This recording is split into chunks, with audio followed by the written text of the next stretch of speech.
अवधूत चिंतन श्री गुरुदेव दत्त. आपण सध्या पुणे येथील वामनराज प्रकाशनची पुस्तकं वाचत आहोत.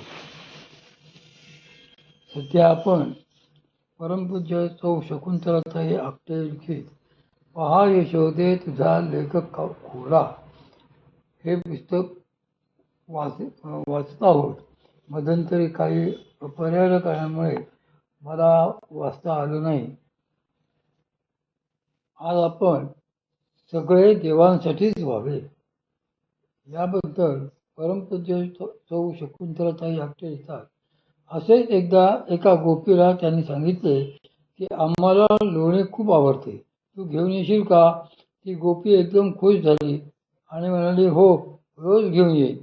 2-4 दिवस तिने लोणी आणल्यावर श्री भगवंतांनी ते ठेवून घेतले. तिच्यासमोर लोणी खाल्ले.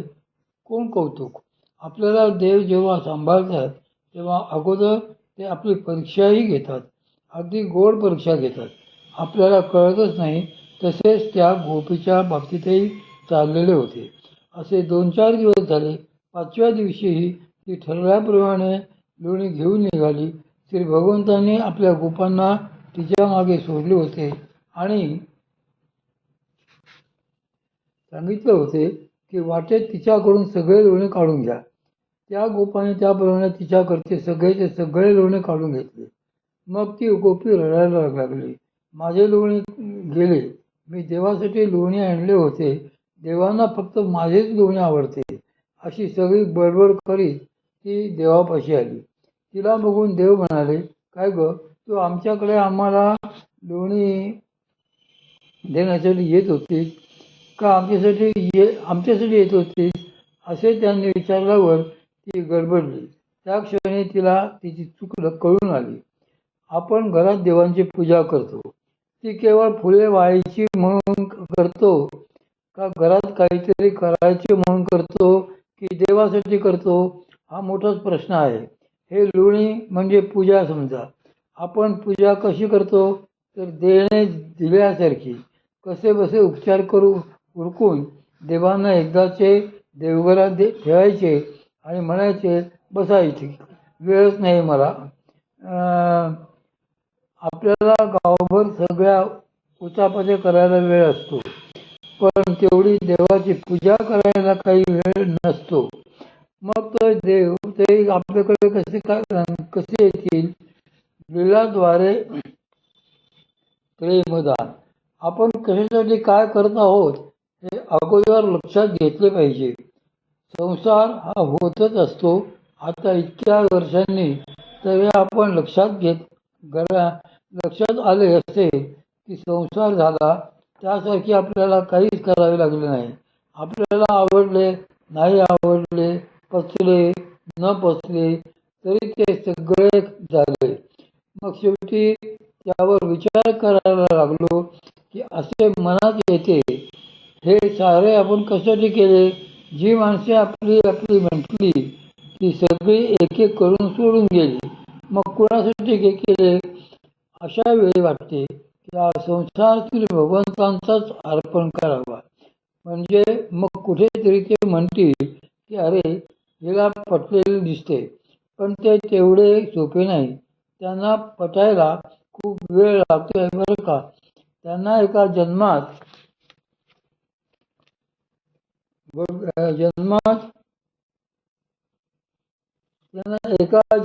वगैरे काही असले पटत नाही. एका जन्मात जेमतेम 4-5 वेळा पूजा केली असेल तर ते लक्ष सुद्धा देत नाहीत. पण 5 वेळा त्यांच्यासाठी डोळ्यातून जर अश्रू आले असतील, भाव उचंबळून आला असेल, तर ते निश्चिंतपणे त्याला आपल्याकडे ओढतात. म्हणून येथे त्या खोड्या मागच्या भगवंतांचा भावही लक्षात घ्यावा. त्यांच्या खोड्या, त्यांच्या लीला आपण नेहमी वाचतो, पण त्या लीलांप्रमाणे काय अर्थ दडलेला आहे हे देखील नीट बघायला पाहिजे. आपल्या लीलाद्वारे ते आणखी एक गोष्ट करीत असतात, ती म्हणजे त्यांचे प्रेम ते देत असतात. आपल्या वासना ते ओढून घेत असतात.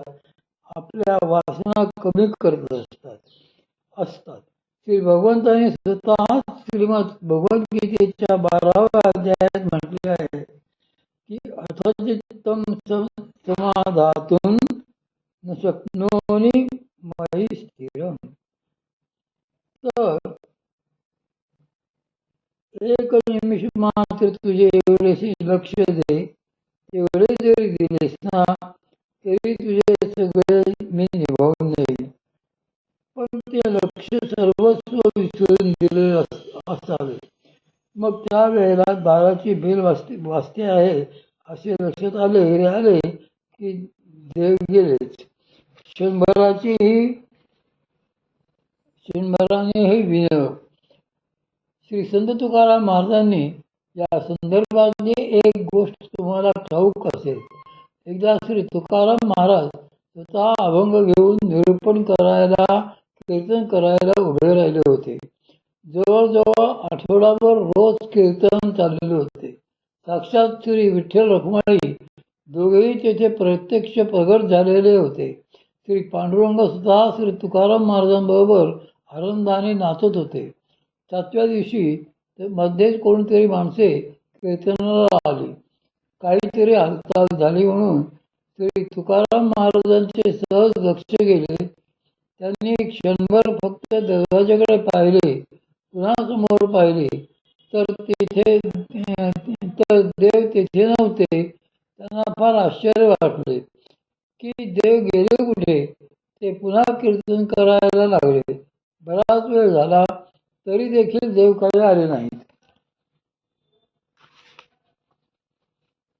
मग शेवटी श्री तुकाराम महाराज श्री रुक्मिणी देवींना शरण गेले आणि त्यांना म्हणाले, मातुश्री माझे काय चुकले. त्यावर त्या म्हणाल्या, क्षणभर लक्ष दुसरीकडे गेलेच ना.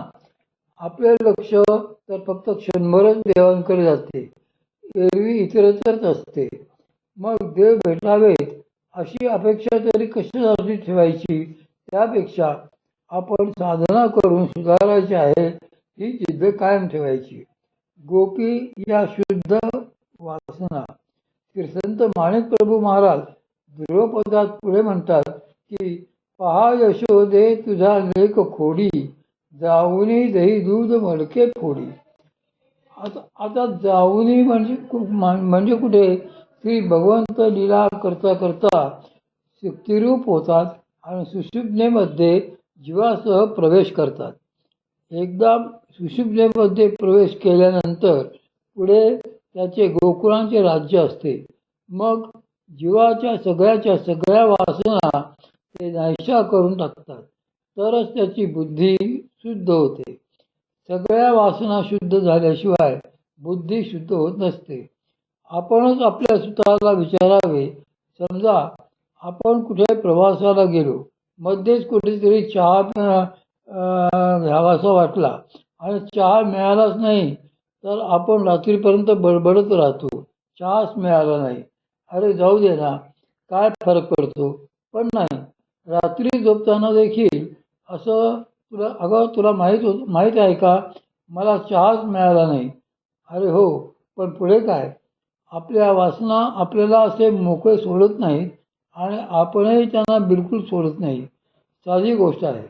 आपण एका पद्धतीने उपमा करत असतो. आपल्याला त्या पद्धतीनेच करायची सवय असते. समजा कोणी दुसऱ्या पद्धतीने शिकवला आणि तो कसा करा म्हटले तर जमत नाही. इतके आपण त्या वासनेला, त्या सवयीला चिकटून बसलेला असतो. प्रयत्न करून बघा, अजिबात जमत नाही. काहीतरी बिघडतेच. कशाला या फंदात पडायचे. माझा नेहमीचाच प्रकार बरा होता असे मग आपण म्हणतो. इतक्या आपल्या बारीक सारीक वासना रुजून बसलेल्या असतात. या सगळ्या वासना घालवण्यासाठी मनापासून प्रयत्न केलाच पाहिजे. त्याशिवाय परमार्थात इलाजच नसतो. या सर्व गोपी म्हणजेच या सर्व शुद्ध वासना एकेका नाड्यांमध्ये राहतात. 72,72,72,720 एवढ्या त्या नाड्या आहेत. जे लोक श्री भगवंतावर निष्कारण टीका करतात त्यांनी हे लक्षात ठेवावे की या सर्व वासना देखील त्यांच्याच संकल्पातून उदय पावलेल्या आहेत आणि त्यांना तेच शुद्ध करतात, बाकी कोणी करीत नाही. भलते सलते अर्थ लावणाऱ्यांतर हे अवश्य लक्षात ठेवावे. भगवत स्वरूप जर कळले नसेल तरच असले अर्थ लावले जातात. पण जर काही कळत असेल तर लक्षात येईल की अरे बापरे, श्री भगवंत किती बारीक सारीक गोष्टी सुद्धा भरून राहिलेले आहेत. आपल्यामध्ये वासनांच्या रूपाने देखील तेच भरून राहिलेले आहेत. तर शुद्ध झालेल्या वासना म्हणजे गोपी. श्री भगवंत या गोपगोपींबरोबर लीला करतात.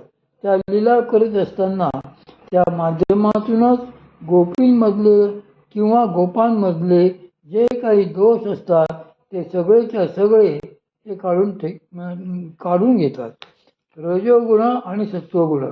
श्री भगवंत जेव्हा नाळ्यांमध्ये शक्तिरूपाने जातात तेव्हा जाऊनी दही दूध मडके फोडी. येथे दही म्हणजे रजोगुण आणि दूध म्हणजे सत्वगुण. ही मडकी म्हणजे रजोगुण आणि सत्वगुण यांचे साठे. आता रजोगुण म्हणजे काय? आपण एखादी गोष्ट करायला गेलो तर ती गोष्ट न करता इतर 1000 गोष्टींचा विचार करणे, हे जे मनाचे चांचल्य असते तो रजोगुण. प्रत्येक माणसांमध्ये, मग तो संसारी असो नाहीतर नसो, भरपूर रजोगुण भरलेला असतो. एखादी गोष्ट फक्त त्याच गोष्टीचा विचार करून मला करून दाखवायची. आपल्यालाच कळेल की हे हे नाही जमत, म्हणून असे नाही जमले करतच तेथे पुढे जावे लागते.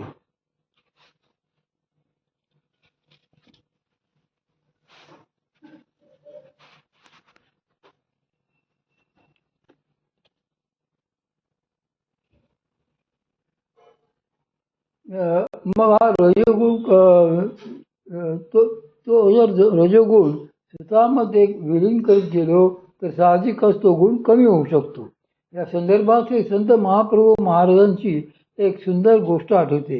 ही गोष्ट येथे अशासाठी सांगते की समजा जर आपण एखाद्या अशा महात्म्याच्या सान्निध्यात आलो की जो खराखुरा विरागी आहे तर निश्चितपणे आपले प्राकृतिक माईक गुण नाहीसे होऊ शकतात आणि आपले सुप्त वैराग्य प्रगट होऊ शकते. प्रेममुद्रेचा लाभ. एकदा श्री चैतन्य महाप्रभू असेच आपल्या काही शिष्यांना बरोबर घेऊन निघाले होते. त्यापूर्वी ते ज्या गावात राहत होते ते गाव सोडायचे असे त्यांनी ठरवले होते. ते गाव सोडले तरी त्या गावातील माणसे त्यांच्या मागे जातच राहिली. त्यांनी सगळ्यांना समजून घरी पाठवले. ते म्हणाले, आम्ही एकाच ठिकाणी राहणार नाही, तुम्ही आमच्याबरोबर येऊ नका. बरेचसे लोक परत गेले. तिघे चौघे जण राहिले. चैतन्य महाप्रभूंनी त्यांनाही समजावून सांगितले की तुम्ही देखील माझ्यासोबत थांबू नका.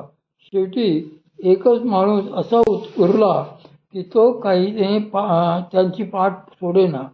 त्यामुळे कंटाळून ते एके ठिकाणी उभे राहिले आणि त्याला म्हणाले, अरे तुला काय हवे आहे, का माझ्या मागे येतो आहेस? त्यावर तो म्हणाला, मला तुम्हाला एकच प्रश्न विचारायचा आहे. तुम्ही जर त्याचे समाधानकारक उत्तर दिले तर मी निश्चितपणे परत जाईन. हे ऐकून ते म्हणाले, बोल, तुला काय विचारायचे आहे? त्यावर तो म्हणाला, तुमच्या सान्निध्यात राहून मला थोडे वैराग्य आले आहे. माझ्या मनात भगवत प्रेमाची उत्पत्ती झाली आहे. त्यामुळे मला माझा संसार, घरदार सारे काही नकोसे झाले आहे. इतके की मला परत फिरून ते बघायची देखील इच्छा उरलेली नाही. आता पुढे मी काय करू? हेही वैराग्य मला तुमच्या सानिध्याने आले आहे. त्यामुळे तुम्ही याचे समाधानकारक उत्तर मला देऊ शकता. जोपर्यंत तुम्ही माझ्या प्रश्नाचे उत्तर देणार नाही तोपर्यंत मी काही परत जाणार नाही. त्याचे ते निर्धाराचे बोलणे ऐकून त्याने ओळखले की हे काही सामान्य प्रकरण नाही. मग ते स्वतः भावविभोर होऊन मागे वळले, त्याच्याजवळ आले आणि त्याला घट्ट मिठी मारली. त्याच क्षणी त्याला शक्तिपात झाला आणि त्याचा देहही तेथेच पडला.